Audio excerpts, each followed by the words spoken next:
Merci, merci. Je dois faire une intervention qui était prévue en 20 minutes, et puis on m'a demandé encore de la comprimer. Donc elle va être extrêmement courte, et j'en suis un peu désolé, parce qu'on a toujours envie de dire beaucoup de choses. J'espère qu'il y aura une publication. À ce moment-là, je vous donnerai un texte beaucoup plus solide, beaucoup plus long, beaucoup plus complet.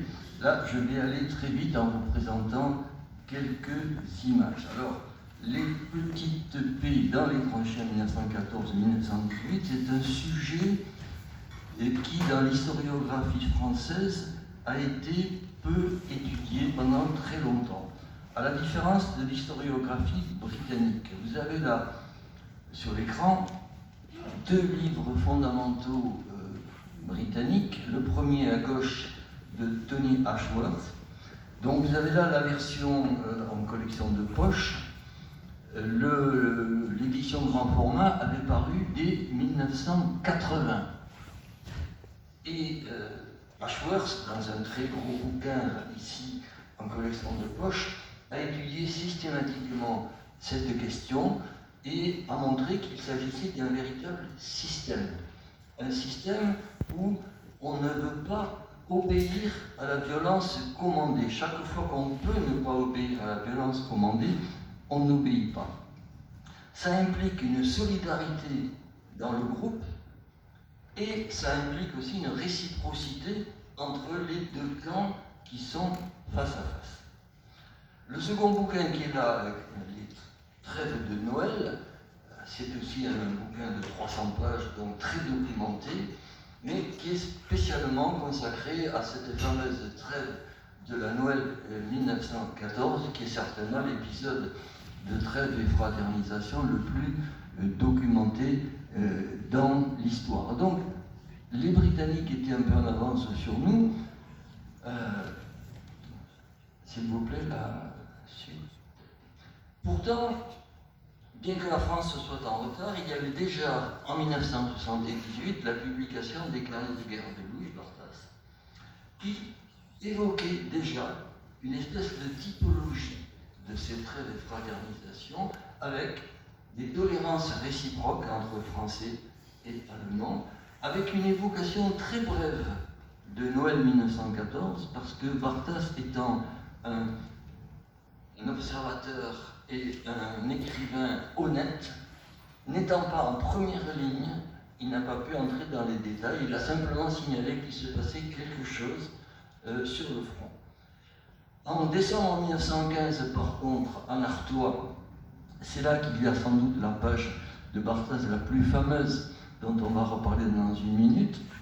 Il a également montré la proximité des petits postes qui sont quelques mètres en avant des tranchées françaises, et même chose de l'autre côté, du côté allemand. Donc entre les petits postes, il y a une proximité telle qu'on ne peut pas continuer à se lancer des grenades ou à se tirer des coups de fusil. Il y a une trêve tacite qui est instaurée. Il a parlé aussi du combat ritualisé, c'est-à-dire des mines dont l'adversaire sait à quelle heure elle va exploser et donc se retire pour revenir ensuite prendre place. Il y a donc une typologie intéressante dans le livre de Barthas, avec également l'esquisse d'un système, comme dans le livre de Ashworth. L'esquisse d'un système, c'est que tous les soldats qui sont présents à tel endroit doivent respecter la trêve. Sinon, ça ne peut pas marcher. Et le système est très fragile. Il suffit d'un officier, par exemple, qui arrive et qui brise le système. On aurait donc pu déjà en 1978 avec Barthas s'intéresser de très près à la question, mais il a fallu attendre encore longtemps. S'il vous plaît, la prochaine. Alors, un exemple de tolérance, c'est cette fameuse photo de la collection du capitaine Hudel, qui est à la fois un Audois et un Toulousain, puisqu'il est né dans l'Aude, mais il est à Toulouse, le rédacteur en chef du quotidien Le Midi socialiste, très fanatique de rugby, qu'on appelait le football à l'époque, mais bon, il déclare que c'est du rugby. Barthas avait décrit dans cette cuvette, à 100 mètres des premières lignes, il avait décrit ce que l'on faisait, les travaux, des jeux, et en particulier ces matchs ou ces petites rencontres de rugby. Les joueurs criaient, le ballon sautait en l'air, quelquefois même il allait au-delà du parapet, et les Allemands ne tiraient pas, les Allemands respectaient, il y avait une véritable tolérance. C'est un exemple parmi des centaines d'autres qu'on pourrait citer. Et alors la suite, voilà, la fameuse page de décembre 1915, pour moi c'est la plus belle page du livre de Barthes, bien qu'il y en ait aussi beaucoup d'autres.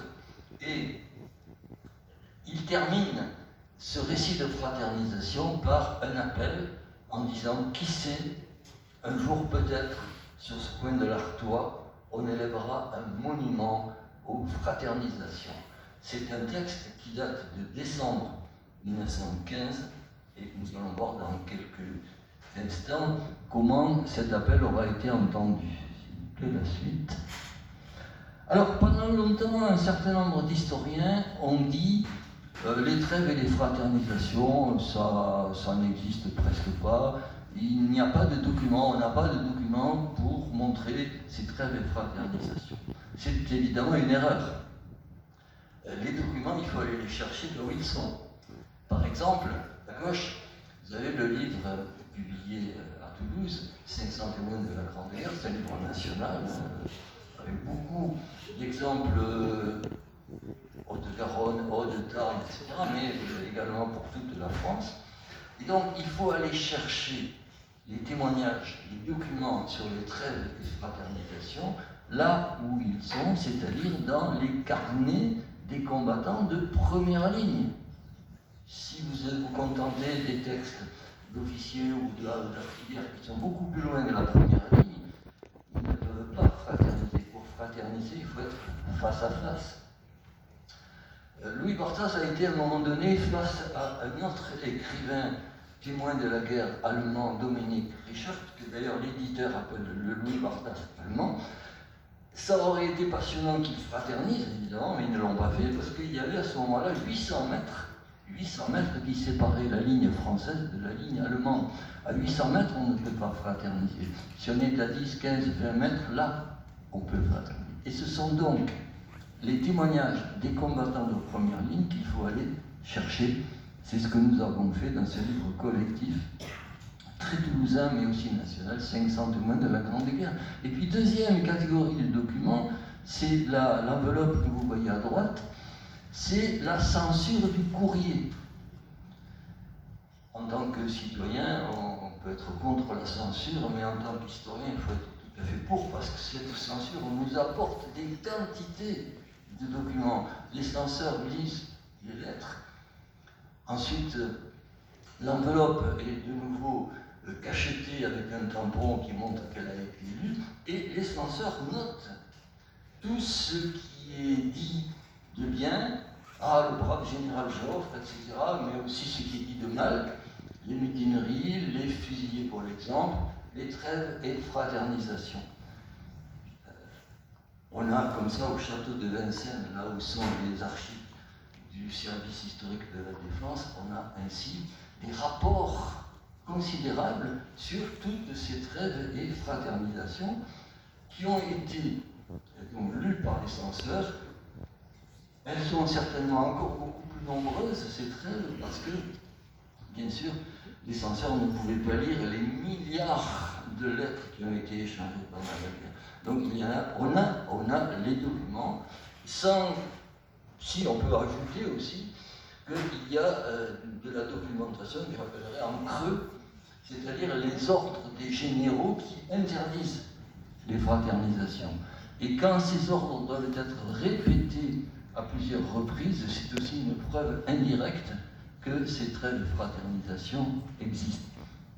Il y en a un de ces textes qui est absolument passionnant. Le général interdit les trêves de fraternisation, mais en disant surtout il ne faut pas dire aux soldats comment ça se passe, parce que ça pourrait leur donner de mauvaises idées. Donc les documents sur les trêves de fraternisation, quoique certains avaient dit, existent, ils sont extrêmement nombreux. Suite. Et ces documents écrits sont accompagnés aussi de documents figurés ou figuratifs. On a des dessins comme celui que vous avez à gauche en haut, qui vient d'une correspondance d'un soldat breton du Morbihan, un jeune soldat, qui le matin sort de la tranchée et qu'est-ce qu'il voit en face? Il voit les Allemands qui font la même chose, qui font de grands signes, etc. Bon, voilà un dessin qui montre aussi l'existence de ce phénomène. Voilà quelques photos, dont celle ici en bas de Paul Mendiel, qui était de Pau, et qui avait son appareil photographique au moment où, les tranchées étant inondées, les Français au premier plan doivent en sortir, et au fond là-bas, les Allemands évidemment font de même. C'est une photo qui pourrait illustrer à merveille le texte de Bartas dont je parlais aussi tout à l'heure. Ensuite. Alors en 2005, il y a eu toute une opération autour d'un film qui est repassé il n'y a pas très longtemps sur Arte. C'est le film Joyeux Noël de Christian Carion qui racontait les trêves et fraternisations de Noël 1914. C'est une opération assez complexe puisqu'il y a eu à la fois le film, il y a eu un match de football à Neuville-Saint-Bar avec donc des anciens internationaux français, allemands, belges, etc. qui ont donc célébré un petit peu cette fraternisation par un match de football. Et en même temps, on a fait également un livre collectif sous le titre Frères de tranchées, dirigé par Marc Ferraud, qui a parlé surtout, lui, des fraternisations entre les Allemands et les Russes, c'était un peu son sujet de prédilection, mais aussi Malcolm Brown, historien britannique qui a parlé du cas des Anglais et des Écossais, moi-même pour parler des fraternisations entre les Français et les Allemands, et Müller qui a parlé des fraternisations du côté autrichien et italien. C'est donc un livre international qui existe aujourd'hui en collection de poche, et si par hasard on n'arrivait pas à éditer ce colloque d'aujourd'hui avec le texte que je pourrais fournir, c'est ce livre-là qui est à l'heure actuelle le livre international sur la question. S'il vous plaît. Et le monument, eh bien, déjà, à cet appel de Louis Bartas du mois de décembre 1915, la présidente de région Nord-Pas-de-Calais, en 1992, qui s'appelait Marie-Christine Plantin, avait essayé de lancer l'idée, faisons-le ce monument, construisons ce monument. Bon, ça n'a pas marché, c'était sans doute prématuré, beaucoup de voix à droite se sont élevées contre cette idée qu'on puisse célébrer des fraternisations en temps de guerre.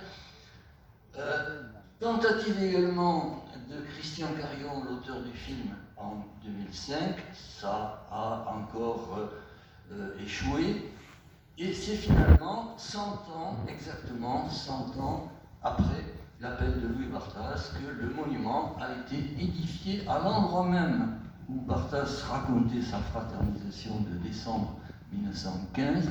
Donc 100 ans après, le monument est construit. On voit les silhouettes des 3 soldats français, anglais et allemands, et l'inauguration du monument par le président de la République d'alors, François Hollande. Après.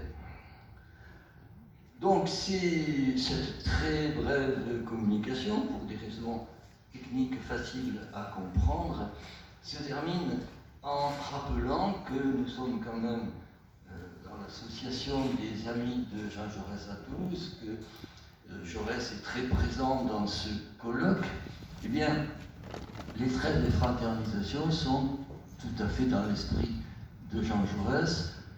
La construction de ce monument va également dans le même esprit, et les témoignages des combattants, comme celui-ci à gauche, qui s'appelle Charles Patard et qui est de Normandie, on a pu faire un bouquin à Toulouse, aux éditions Privat, avec comme titre « Si on avait écouté Jaurès », c'est-à-dire ce combattant des tranchées qui écrit à sa famille et qui dit « Ah, si on avait écouté Jaurès, on ne serait pas là ». Dans le livre, la biographie de Jean Jaurès que nous avions passé en feuilleton sur le site de notre association, on a aussi des quantités de témoignages de soldats de la guerre de 14 qui disent à peu près la même chose. Il aurait fallu écouter Jaurès, il aurait fallu suivre ce qu'il nous avait dit, notamment lorsqu'il parlait au fameux prix Saint-Gervais en 1913 contre la loi des 3 ans, qui était une loi belliqueuse. Il aurait fallu écouter Jaurès. Ben, il est toujours temps, encore aujourd'hui, de l'écouter, et nos manifestations, nos différentes interventions l'ont montré. À bientôt, peut-être pour le texte.